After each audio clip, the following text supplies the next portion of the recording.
नमस्कार। आज हम छत्तीसगढ़ की राजधानी रायपुर की पड़ताल कर रहे हैं। नमस्कार। हमारे पास जो जानकारी है उसके आधार पर हम इस शहर की खास बातों को समझने की कोशिश करेंगे। तो चलिए शुरू करते हैं। जी। रायपुर सिर्फ राजधानी ही नहीं, छत्तीसगढ़ का सबसे बड़ा शहर भी है। और ये जानना जरूरी है कि 1 नवंबर 2000 को जब छत्तीसगढ़ बना, उससे पहले ये मध्य प्रदेश का हिस्सा हुआ करता था। बिल्कुल। हाँ, और इसका इतिहास भी देखें तो मतलब काफ़ी गहरा है।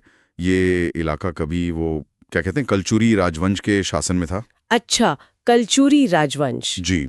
और अगर भूगोल की बात करें तो ये महानदी के पास मैदानी इलाके में बसा है। मैदानी इलाका मतलब गर्मियां खूब गर्म रहती होंगी। हाँ, गर्मियाँ काफ़ी गर्म और सर्दियाँ ठीक ठाक ठंडी। समुद्र तल से ऊंचाई भी करीब 290 मीटर है। ओके, अब आते हैं अर्थव्यवस्था पर, और यहाँ मामला मुझे लगता है वाकई दिलचस्प है। रायपुर को एक बड़ा औद्योगिक गढ़ माना जाता है, खासकर स्टील, लोहे और सीमेंट के लिए। इसे भारत का स्टील सिटी भी कहते हैं। हाँ, स्टील सिटी, ये नाम काफ़ी प्रचलित है।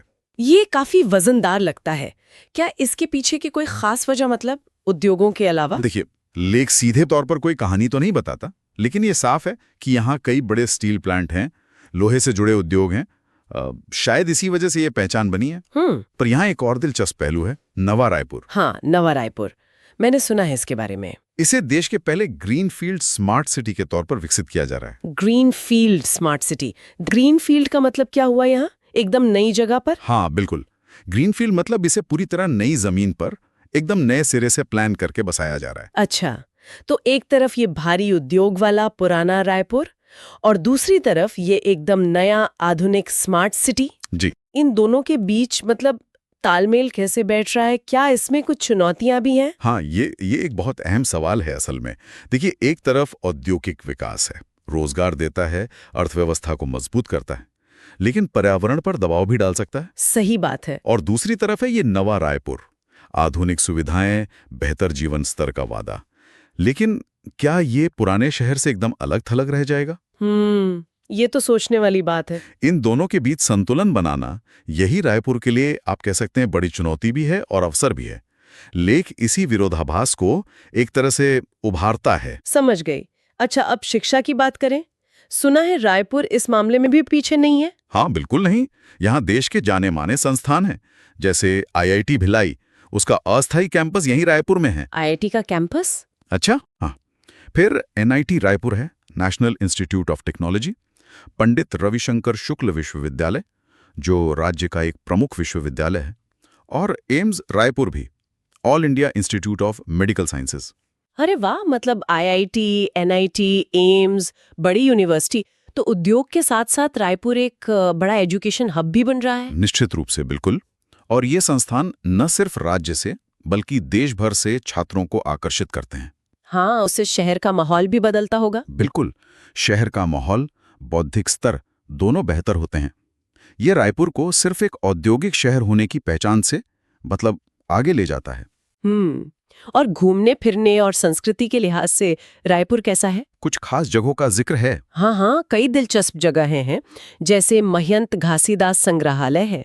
संग्रहालय क्या है वहाँ खास? वहाँ छत्तीसगढ़ की कला, इतिहास, संस्कृति, इन सब की झलक मिलती है। फिर नंदनवन जूलॉजिकल पार्क भी है। अच्छा, जू भी है जी। और शहर के बीचों बीच है विवेकानंद सरोवर, उसे बूढ़ा तालाब भी कहते हैं। काफी शांत और अच्छी जगह है। ओके, और वहाँ के लोग, भाषा, त्योहार? लेख बताता है कि यहाँ की मुख्य भाषाएं छत्तीसगढ़ी और हिंदी हैं, और लोग काफी मिलनसार, मेहमान नवाज माने जाते हैं। संस्कृति बहुत जीवंत है, खासकर जो स्थानीय त्योहार हैं, जैसे हरेली, पोला, तीजा, इनके दौरान वो जीवंतता दिखती है। हरेली, पोला, तीजा, ये शायद खेती से जुड़े त्योहार होंगे। हाँ, बिल्कुल। ये त्योहार यहाँ के कृषि प्रधान जीवन और स्थानीय परंपराओं को दर्शाते हैं। और कनेक्टिविटी की बात करें तो स्वामी विवेकानंद एयरपोर्ट है, जो देश के बड़े शहरों से जुड़ा है। रेल और सड़क नेटवर्क भी काफी अच्छा है। तो कुल मिलाकर देखें तो रायपुर एक ऐसा शहर है जहां इतिहास है, भारी उद्योग है, आधुनिक विकास की कोशिश है, शिक्षा का केंद्र है और जीवंत संस्कृति भी है। सब एक साथ मिल रहा है। हाँ, बिल्कुल। एक अनूठा मिश्रण है। ये वाकई छत्तीसगढ़ के दिल जैसा लगता है, अपनी जड़ों को पकड़े हुए भी तेजी से बदल रहा है। सही कहा आपने। और यही हमें उस शुरुआती सवाल पर वापस लाता है। हाँ, वो संतुलन वाला सवाल। बिल्कुल, कि भविष्य में रायपुर की पहचान क्या होगी। क्या ये अपनी स्टील सिटी की औद्योगिक विरासत और ग्रीनफील्ड स्मार्ट सिटी की जो आधुनिक महत्वाकांक्षा है, क्या इनके बीच एक कामयाब संतुलन बना पाएगा? ये देखना वाकई दिलचस्प होगा कि ये दोनों जो अलग अलग सी दिखने वाली राहें, ये मिलकर रायपुर को आखिर कहाँ ले जाती हैं। ये सवाल सोचने पर मजबूर करता है ना। हाँ बिल्कुल, ये एक अहम सवाल है जिसके जवाब का इंतजार रहेगा।